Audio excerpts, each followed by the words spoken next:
श्री शिवाय नमस्तुभ्यं। अथ त्रयोविंशोऽध्यायः। भस्म, रुद्राक्ष और शिव नाम के महात्म्य का वर्णन। ऋषिगण बोले, हे महाभाग व्यास शिष्य सुत जी, आपको नमस्कार है। अब आप परम उत्तम भस्म महात्म्य का विस्तार पूर्वक वर्णन कीजिए। भस्म महात्म्य, रुद्राक्ष महात्म्य तथा उत्तम नाम महात्म्य, इन तीनों का परम प्रसन्नता पूर्वक प्रतिपादन कीजिए और हमारे हृदय को आनंदित कीजिए। सूत जी बोले, हे ऋषियों, आप लोगों ने बहुत उत्तम बात पूछी है। यह समस्त लोगों के लिए हितकारक विषय है। आप लोग महाधन्य, पवित्र तथा अपने कुल के भूषण स्वरूप है। इस संसार कल्याणकारी परम देव स्वरूप भगवान शिव जिसके देवता है, ऐसे आप सबके लिए यह शिव की कथा अत्यंत प्रिय है। वे ही धन्य और कृतार्थ है। उन्हीं का शरीर धारण करना भी सफल है और उन्होंने ही अपने कुल का उद्धार कर लिया है, जो शिव की उपासना करते हैं, जिनके मुख में भगवान शिव का नाम है, जो अपने मुख से सदा शिव शिव इस नाम का उच्चारण करते रहते हैं। पाप उनका उसी तरह स्पर्श नहीं करते जैसे खातिर वृक्ष के अंगार को छूने का साहस कोई भी प्राणी नहीं कर सकता। हे शिव, आपको नमस्कार है। श्री शिवाय नमस्तुभ्यं। जिस मुख से ऐसा उच्चारण होता है, वह मुख समस्त पापों का विनाश करने वाला पावन तीर्थ बन जाता है। जो मनुष्य प्रसन्नता पूर्वक उस मुख का दर्शन करता है, उसे निश्चय ही तीर्थ सेवन जनित फल प्राप्त होता है। हे ब्राह्मणों, शिव का नाम विभूति, भस्म तथा रुद्राक्ष, ये तीनों त्रिवेणी के समान परम पुण्य वाले माने गए हैं। जहाँ ये तीनों शुभतर वस्तुएं सर्वदा रहती है, उसके दर्शन मात्र से मनुष्य त्रिवेणी स्नान का फल पा लेता है। जिसके शरीर पर भस्म, रुद्राक्ष और मुख में शिव नाम, ये तीनों नित्य विद्यमान रहते हैं, उसका पाप विनाशक दर्शन संसार में दुर्लभ है। उस पुण्यात्मा का दर्शन त्रिवेणी के समान ही है। भस्म, रुद्राक्ष तथा शिव नाम का जप करने वाले और त्रिवेणी, इन दोनों में रंच मात्र भी अंतर नहीं है। ऐसा जो नहीं जानता, वह निश्चय ही पापी है, इसमें संदेह नहीं है। जिसके मस्तक पर विभूति नहीं है, अंग में रुद्राक्ष नहीं है और मुख में शिवमयी वाणी नहीं है, उसे अधम व्यक्ति के समान त्याग देना चाहिए। भगवान शिव का नाम गंगा है, विभूति यमुना मानी गई है तथा रुद्राक्ष को सरस्वती कहा गया है। इन तीनों की संयुक्त त्रिवेणी समस्त पापों का नाश करने वाली है।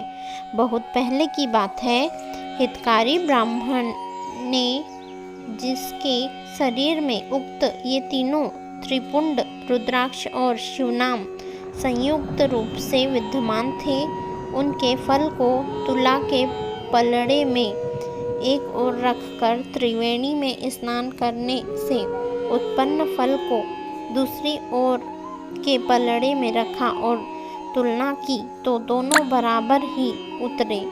अतएव विद्वानों को चाहिए कि इन तीनों को सदा अपने शरीर पर धारण करें।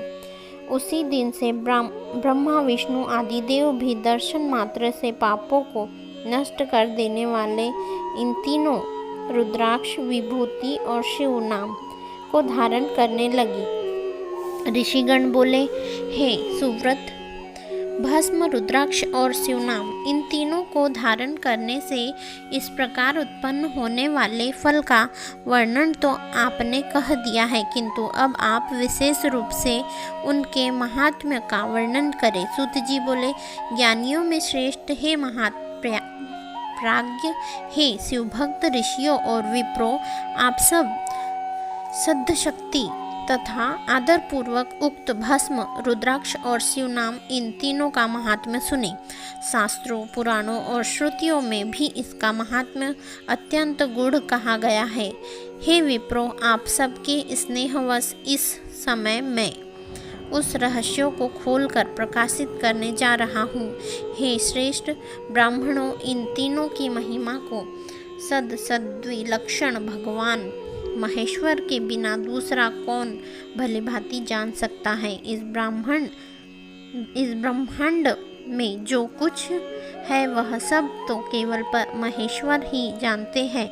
हे विप्रगण, मैं अपनी श्रद्धा भक्ति के अनुसार संक्षेप से भगवान नाम की महिमा का कुछ वर्णन करता हूँ।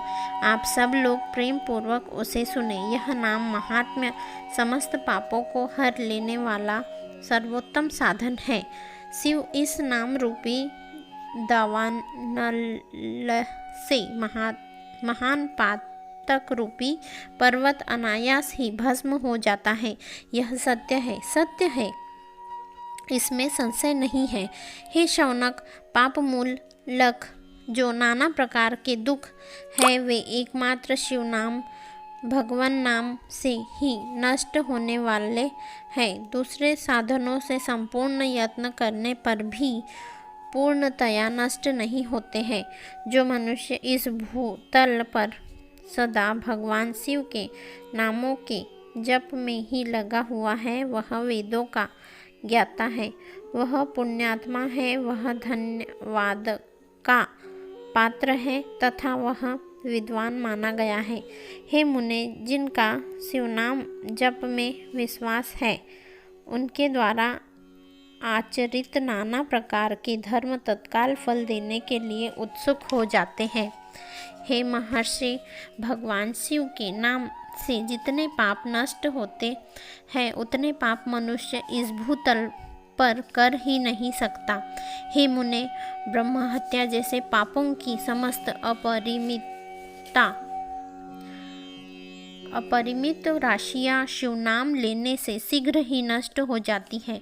जो शिवनाम रूपी नौका पर आरूढ़ होकर संसार समुद्र को पार करते हैं उनके जन्म मरण रूप संसार के मूलभूत वे सारे पाप निश्चय ही नष्ट हो जाते हैं।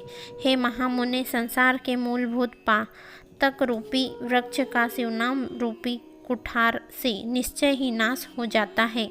जो पाप रूपी दावानल से पीड़ित है उन्हें शिवनाम रूपी अमृत का पान करना चाहिए। पापों के दावानल से दग्ध होने वाले लोगों को उस नामामृत के बिना शांति नहीं मिल सकती। जो शिव नाम रूपी सुधा की वृष्टि जनित धारा में गोते लगा रहे हैं वे संसार रूपी दावानल के बीच में खड़े होने पर भी कदापि शोक के भागी नहीं होते। जिन महात्माओं के मन में शिव नाम के प्रति बड़ी भारी भक्ति है ऐसे लोगों की सहसा और सर्वथा मुक्ति होती है। हे मुनीश्वर, जिनसे अनेक कर जन्मों तक तपस्या की है उसी की शिव नाम के प्रति भक्ति होती है जो समस्त पापों का नाश करने वाली है। जिसके मन में भगवान शिव के नाम के प्रति कभी खंडित न होने वाली असाधारण भक्ति प्रकट हुई है उसी के लिए मोक्ष सुलभ है, यह मेरा मत है। जो अनेक पाप करके भी भगवान शिव के नाम जप में आदर पूर्वक लग गया है वह समस्त पापों से मुक्त हो ही जाता है, इसमें संशय नहीं है। जैसे वन में दावानल से दग्ध हुए वृक्ष भस्म हो जाते हैं उसी प्रकार शिव नाम रूपी दावानल से दग्ध होकर उस समय तक के सारे पाप भस्म हो जाते हैं। हे शौनक, जिसके अंग नित्य भस्म लगाने से पवित्र हो गए हैं तथा जो शिव नाम जप का आदर करने लगा है वह घोर संसार सागर को भी पार कर ही लेता है। ब्राह्मणों का धन हरण और अनेक ब्राह्मणों की हत्या करके भी जो आदरपूर्वक शिव के नाम का जप करता है वह पापों से लिप्त नहीं होता, अर्थात उसे किसी भी प्रकार का पाप नहीं लगता है।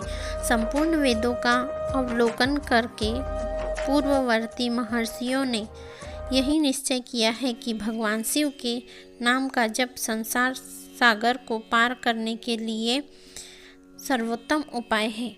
हे मुनिवरों, अधिक कहने से क्या लाभ। मैं शिव नाम के सर्व पाप हारी महात्म्य का वर्णन एक ही श्लोक में करता हूँ। भगवान शंकर के एक नाम में ही पाप हरण की जितनी शक्ति है उतना पातक मनुष्य कभी कर ही नहीं सकता। हे मुने, पूर्व काल में महापापी राजा इंद्रद्युम्न ने शिव नाम के प्रभाव से ही उत्तम सद्गति प्राप्त की थी। इसी तरह कोई ब्राह्मणी युवती भी जो बहुत पाप कर चुकी थी, शिव नाम के प्रभाव से ही उत्तम गति को प्राप्त हुई। हे द्विजवरों, इस प्रकार मैंने आप लोगों से भगवान नाम के उत्तम महात्म्य का वर्णन किया है। अब आप लोग भस्म का महात्म्य सुने, जो समस्त पावन वस्तुओं को भी पवित्र करने वाला है।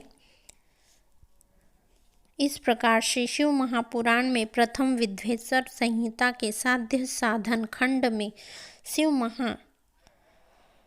महात्म्य वर्णन नामक 23वां अध्याय पूर्ण हुआ। श्री शिवाय नमस्तुभ्यं। कृपया कमेंट बॉक्स में ओम नमः शिवाय लिखिए।